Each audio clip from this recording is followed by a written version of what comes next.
I'm Aaron from PhoneDog.com, and it's part 2 of a dogfight battle between the Apple iPhone 5 and the Samsung Galaxy S3. Let's pick it up where we left off.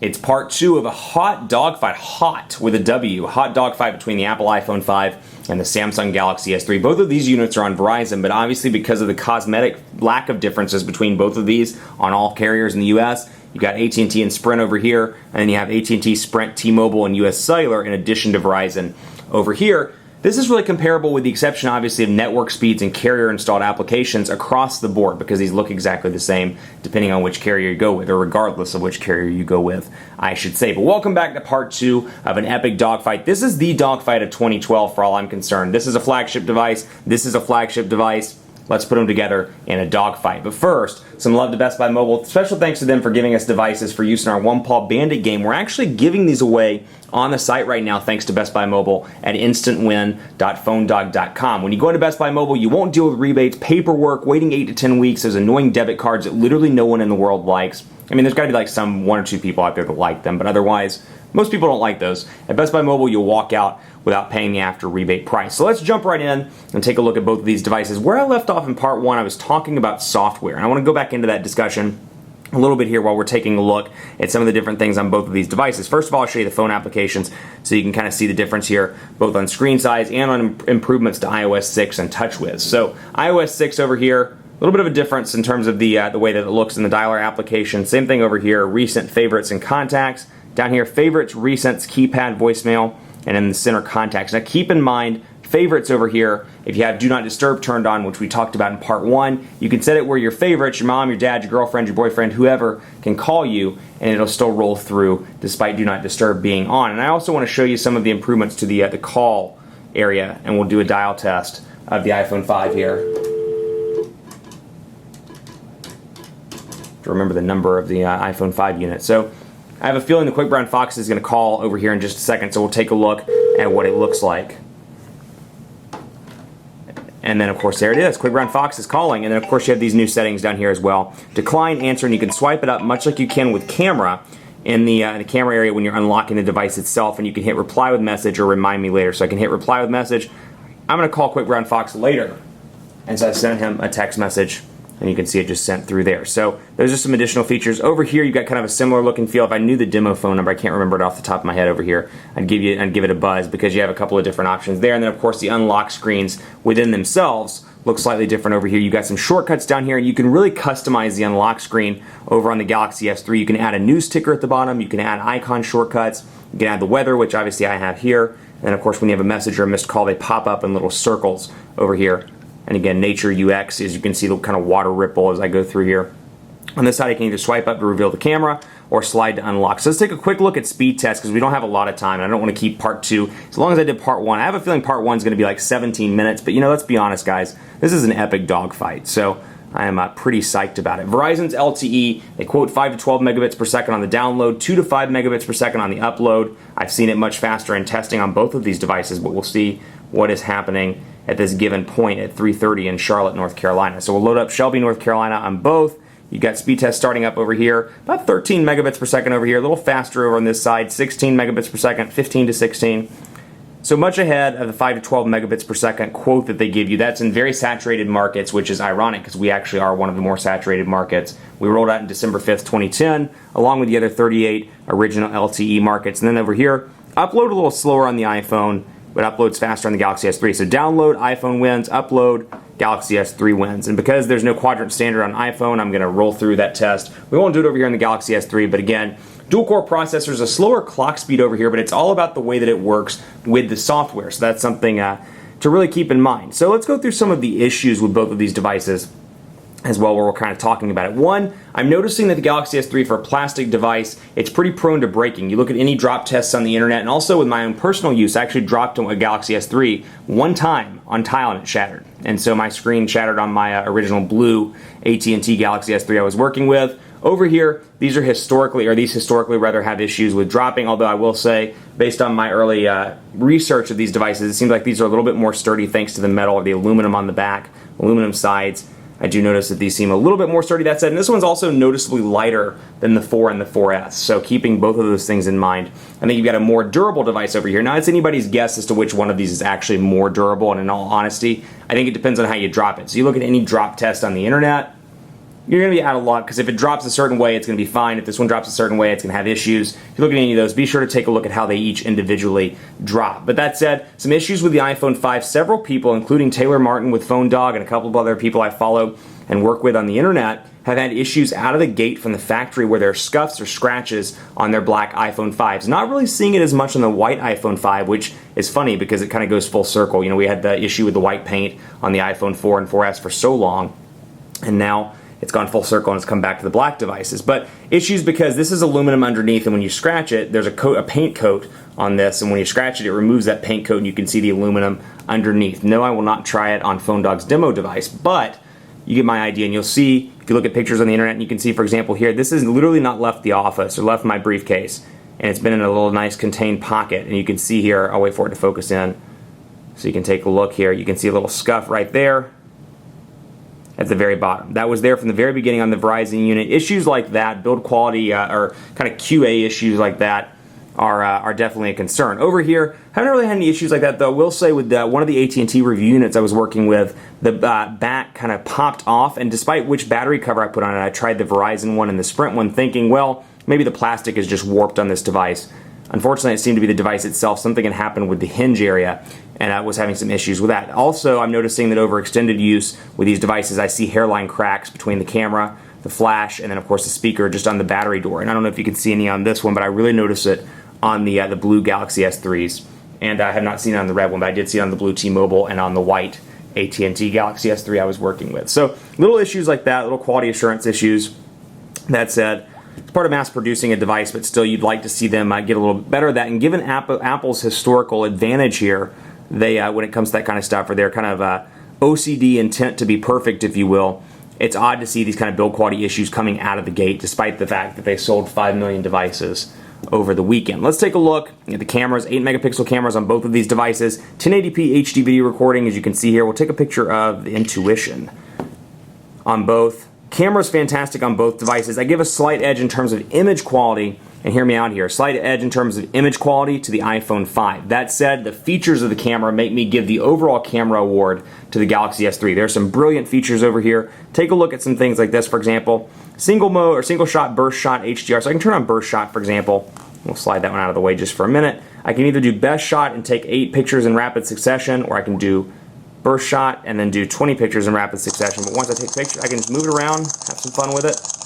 So this is great where, you know, I'm watching a soccer game or a basketball game, or I'm watching terrible referees, as you probably saw last night. I can take pictures if I'm in person, burst shot, do quick pictures, and have those all stored in my gallery right there. And I can go through and delete the ones that I don't like. I can upload those instantaneously. And then over here I can see my other modes as well. HDR is always a nice mode. I like Buddy Photo Share as well. Let's say you go to a wedding with your friend, your wife, your husband, your significant other, your brother, whoever, and you both have Galaxy S3s, or maybe 5 or 6 of you have Galaxy S3s. You can create Buddy Photo Share, and if you take 100 wedding pictures and everybody else takes zilch, 0 wedding pictures, I like to say zilch, it's kind of a fun word, 0 wedding pictures, you'll all walk out with 100 wedding pictures thanks to Buddy Photo Share. So very similar to S-Beam there, except it's more of a real-time kind of thing where you walk out and you all have the same number of pictures. And of course you can do cool stuff like facial tag and recognition that way. So in terms of camera settings, I give it to the Galaxy S3. That said, iPhone 5 does have a neat little feature called Panorama, where you can go and take a continuous picture, and I'll try to do it here in the office. Slide around my office so you can take a look. And you want to hold the arrow on the line. And let's see here. Move, there we go. Not my best panorama by any means. I needed to move it down, but you can see here, full size of the office, and you can really see where it kind of messed up because I moved around too quickly and I went too far up, but you got some issues like that. Otherwise, that's a cool feature, easy to post, and you do have some improved abilities to post. You'll notice things like this in Safari where you got a more intuitive interface here. I can add this page to the home screen, and then bam, I've got Phone Dog right on my main page. But again, no widgets, it's all applications and all open up applications with the exception of course, this stuff. And you do see some minor improvements to weather, as you can see here, and more. So for more on the iPhone 5 itself, check out the review. For more on the Galaxy S3 itself, check out the review. And again, it's all about integration. iTunes integration here is fantastic. The iTunes store has been completely revamped. And you've got Google Play over here so you can download some music. That said, the collection of music far greater in iTunes due to the fact that they've been around longer. They have additional partnerships that Google hasn't quite been able to ink just yet. But I do find that I'd say anywhere from 30 to 40% of the time, total rough estimate there, but between 30 or 40% of the time, I actually can't find the songs I want in Google Play Music. I can almost always find them in iTunes. But a slight look and feel change here. This week, recent hits. I can scroll through and see music, movies, TV shows, search, and more down here at the bottom.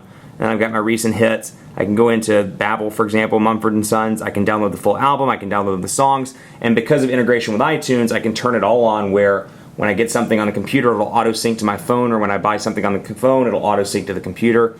Over here, you've got Google Play, and then you have Google Music as well. And then, of course, I can kind of do a similar cloud-based solution with, I'll scroll over here so you can see Play Music, and I can do a cloud-based solution there, but still not quite as integrated in the music and media department as the iPhone 5. But you got to look at the software features. You know, it's one of those things. Years ago, the ecosystem here was second to none, and it's still very good when it comes to iTunes. Over here, great ecosystem when it comes to Android, and it comes to Gmail, and it comes to Google services, and it's only gotten better over time. An ice cream sandwich with user interfaces like this, honestly, bring it up to par to the point where I can recommend this to a lot of people. It's easy to use, it's customizable, and yeah, they may not have linked up everything perfectly when it comes to music just yet, or magazines just yet, but they're really working hard on it. And I think the software features of this, in a lot of cases, offset the software features of the iPhone 5. It's no longer like the iPhone's up here and all Android devices are down here. As far as I'm concerned, the iPhone 5 is neck and neck with the Galaxy S3, the HTC One X, the Evo 4G LTE, all these high-end Android devices, and depending on your personal preference, maybe some Windows Phone devices as well, despite the fact their ecosystem isn't nearly as built out yet. So we'll take a look here and feature, and just want to show you a song over here as well. Call Me Maybe, that's a great song. Download it here, and I can see my reviews, and I can go down through here as well and see reviews related all through here. And like I said in part one, I am having some touch responsiveness issues on both iPhone 5s, AT&T and Verizon. I have 2 demo units for PhoneDog, and had some issues. As you can see, I'm having to click things multiple times. Right there, really don't care for that.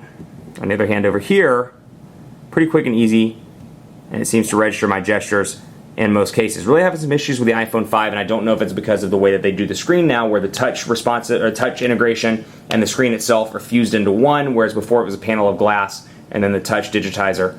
Could be a little bit different because of that and because of the lighter weight, but still, hopefully they'll get a software update out to fix that. So this is a tough battle. I honestly, if you walked up to me in person and you said which one of these devices, I'd ask you about 20 questions of what you wanted and would make a decision for there. I can automatically think of people in my life I'd still recommend this device to, despite the fact that for Apple, they've got some weird issues going on. It's just very un-Apple, if you will, out of the gate. You know, they're usually pretty good for perfection, and say what you will about the reasons why that's not the case right now with the iPhone 5. But as you can see here, Apple's Maps versus Google's Maps is a comparison. Apple's obviously having some issues with their maps. They're getting kind of rung around in the press for that as well. But that said, they're both awesome devices. Software updates will fix this. They all roll out with software updates. But you know, it's odd because Apple has historically been pretty good about rolling out in a near perfect form, with the exception, of course, of AntennaGate. There's always an issue with every device when it rolls out, but there were quite a few issues with the iPhone 5 where I was like, is this really the same Apple I've been covering for all these years? Because there are like 5 issues with this phone out of the gate. Over here, Galaxy S3, great device. Maybe too big for some people, but otherwise, it's a flagship Android device that should appeal to a lot of people. These are both fantastic, come in different colors, available on a lot of different carriers. It's a tough call. And honestly, like I said, I tell you, if you walked up to me in person, I'd ask you a bunch of questions. I can think of at least 5 friends I'd recommend this to, and at least 5 friends I'd recommend this to, and have recommended both of these to them, depending on their wants and needs. That said, the Dogfight winner, get ready for it. Drum roll. That's a terrible drum roll, but drum roll, please.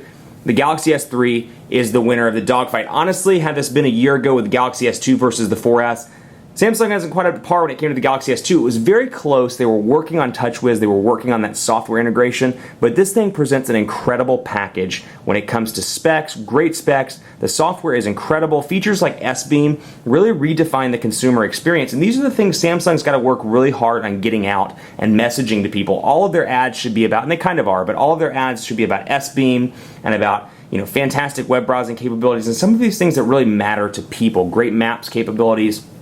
and more. S-Beam, custom software functionalities like the lock screen, the ability to flip it over, the ability to pick it up and it vibrates when you have a notification, the ability to palm swipe, to take a screenshot. All of these things make this a really incredible package for $200. It's available in a lot of different colors, and it's available on a lot of different carriers, again, which was Samsung's problem a couple of years ago. All the phones differed, and this is HTC's current problem. All of their phones differ depending on which manufacturer, which carrier, you go to. Over here, great device, but still, iPhone is falling behind. Is it falling behind Android? Well, that's up to you to decide. It's still on par to me with the One X and the Galaxy S3, but when it comes to this in terms of features and everything combined, camera, settings, software, the Galaxy S3 wins the dogfight. Much more coverage to come on PhoneDog.com with both of these devices. Keep it locked on the site for continuing coverage. Let me know what you think as well. PhoneDog_Aaron on Twitter, on Facebook at Facebook.com/PhoneDogAB. Maybe you love the iPhone, maybe you love the Galaxy S3. I'd love to hear your reasoning why you like your device. Tell me what you like. It's S-Beam for me on the Galaxy S3.